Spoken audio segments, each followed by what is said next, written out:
Hi, welcome to Microeconomics for International Management. This is lecture 4. This is a lecture on selected elasticities of demand. You may start wondering why actually we focus on other elasticities of demand and we kind of neglect elasticities of supply. Well, the reason for that is simple. If you look at the list of determinants of demand and supply, then you're going to see that there are much more determinants of demand. In other words, demand is more tricky, demand is more complicated. People buy things for a number of reasons, and actually there is a number of factors that influence their purchase decision. This is all complicated. When it comes to supply, it's pretty simple because actually most producers is profit motivated. So their decisions are based simply on the idea whether this decision or that decision brings me more profit or less profit. So it's easier to deal with supply rather than demand. Demand is tricky, demand is complex, demand is complicated. Hence, we are going to learn about two other elasticities of demand. The first one being cross-elasticity of demand. And the definition of this elasticity you can see in the slide. What is so specific about cross-elasticity of demand? First of all, well, the name perhaps does not explain the idea. In Polish, it is often called mixed elasticity. And mixed, yes, this is something what cross-elasticity is about. Have a look. Cross-elasticity of demand for a certain good is the relation between the relative change in demand for one good to the relative change in price of some other good. So what we're doing here is basically mixing two things. We analyze demand for one good and we look at to what extent this demand depends on the price or changes in the price for some other good. This is why we do not have quantity demanded anymore, right? In price elasticity of demand, we had quantity demanded because we looked how quantity demanded for apples changes when the price for apples changes. So this is when quantity demanded changes, right? Quantity demanded of apples versus the price for apples. But cross-elasticity looks at demand for apples and how does that depend on the price of, for instance, other fruit, or perhaps on the price of meat, other goods.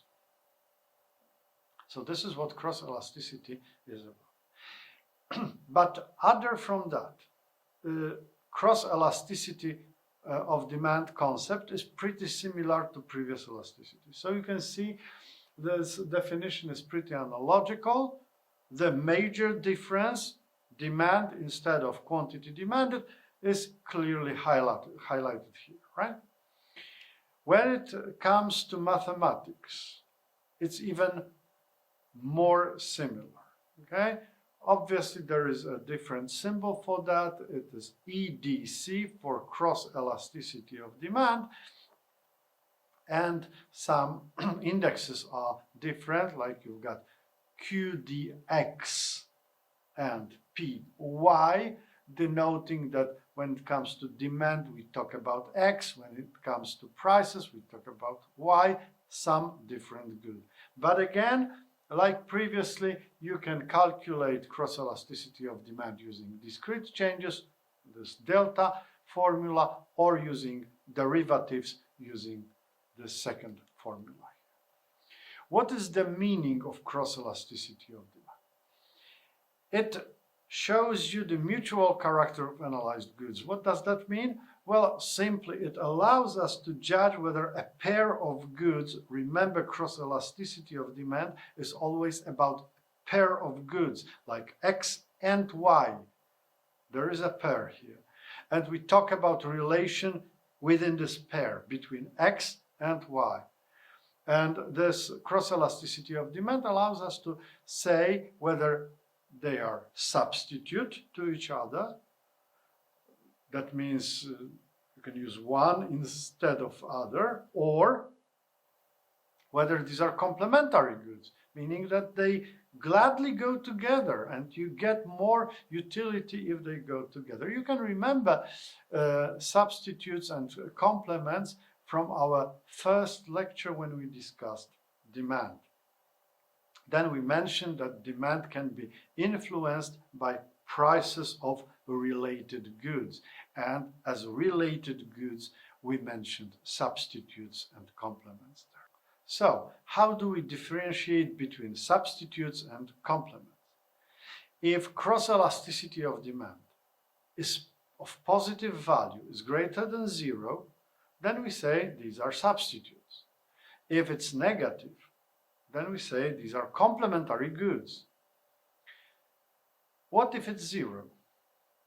Well, actually, in many exercise problems, you will find this cross-elasticity of demand being positive for substitutes or negative for complements.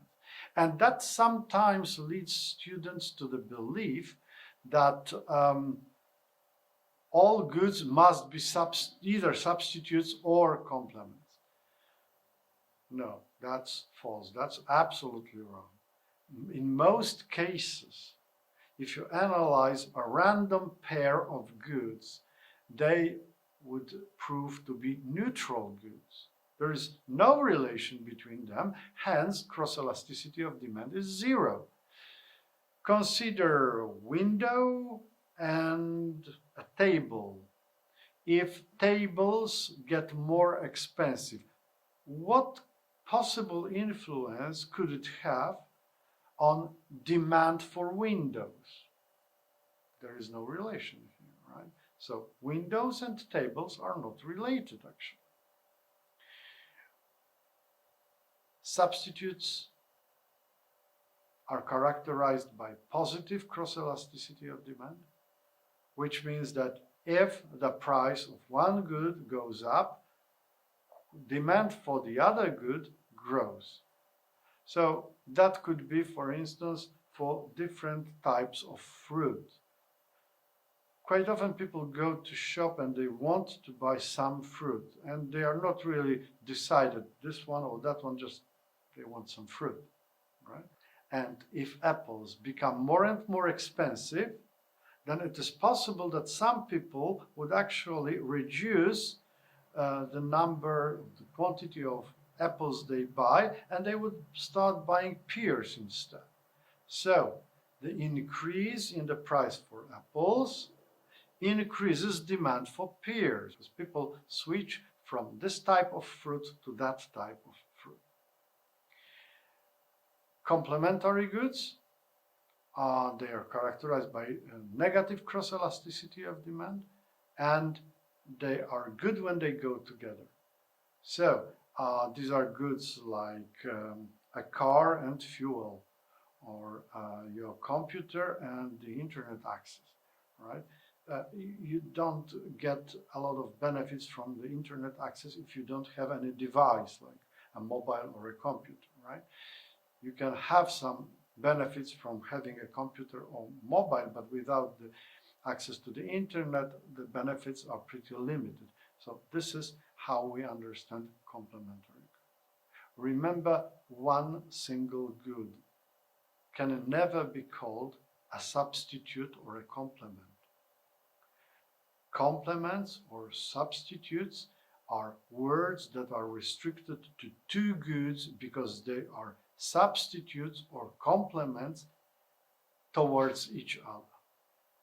How do we interpret the numbers? Well, simple again. Imagine that you calculate cross elasticity of demand, and this is minus 2.3. So you look at the definition here.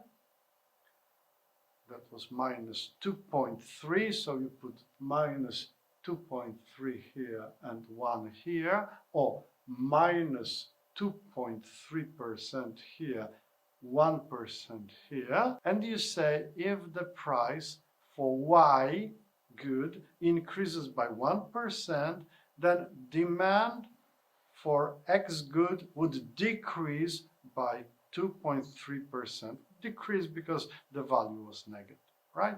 1% increase in the Y price means 2.3 decrease in demand for X. As simple as that.